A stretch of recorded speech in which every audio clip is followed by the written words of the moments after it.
دغه لسګونه خلک د بلخ ولسوالۍ مخې ته د هغې پیښې په غبرګون کې راټول شوي چې پکې د هوایي برید له امله د یوې کورنۍ 7 غړي شهیدان دي. دغه پیښه د شنبې په ماښام د بلخ ولسوالۍ په بوکې کلي کې رامنځته شوې چې پکې 4 ښځې او 3 ماشومان قرباني شوي دي. 80 کلن عبدالغني د یادې کورنۍ مشر دی.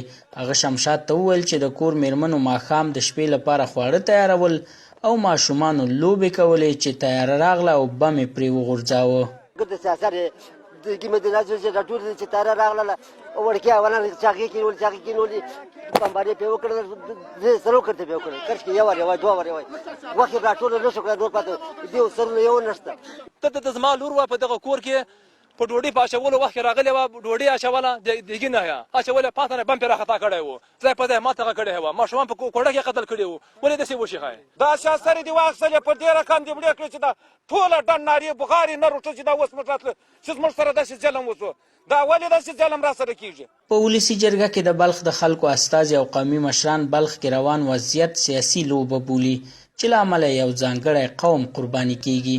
دوی له حکومته د هغو چارو د مخنیوي غوښتنه کوي چې له امله خلک پر دولت بې باوره کیږي. دا سیاسي جګړه ده د موږ ولس د سیاسي معاملو قرباني ده. موږ د خپل ولس دپاره امن غواړو ذاتي که پرون زموږ په ژبه د سکوت میخونه ټکول شوي وو نن هغه میخونه موږ لرې کړي دي.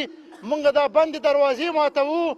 موږ د خپل ولس د اوښکو پاکولو کس غواړو چې باید د دې اوښکې پاکې کړي. موږ داسې شوي یاستو چې نه ملک زموږ دا نه زندګي که ته حکومت یې امنیت راوله خلک را خپل که خلکو زړو ته لاسونه وروړه ته په طیاره باندې کوې که په طیاره باندې کولی شوروي به هم کړې وه.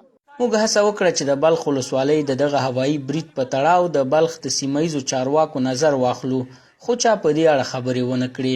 دفاع وزارت بیا د یوې خبرپاڼې په خپرولو سره ویلي چې یاد برید په تړاو یې پلټنې پیل کړي دي. په اعلامیه کې ویل شوي چې که ثابته شي وژل شوي کسان ملکیان دي نو عاملینو سره باید جدي او قانوني چلند وشي. په ورته مهال د امنیت شورا مشاور حمدالله محب هم د امنیتي وضعیت د ارزونې په موخه بلخ ولایت ته راغلی دی.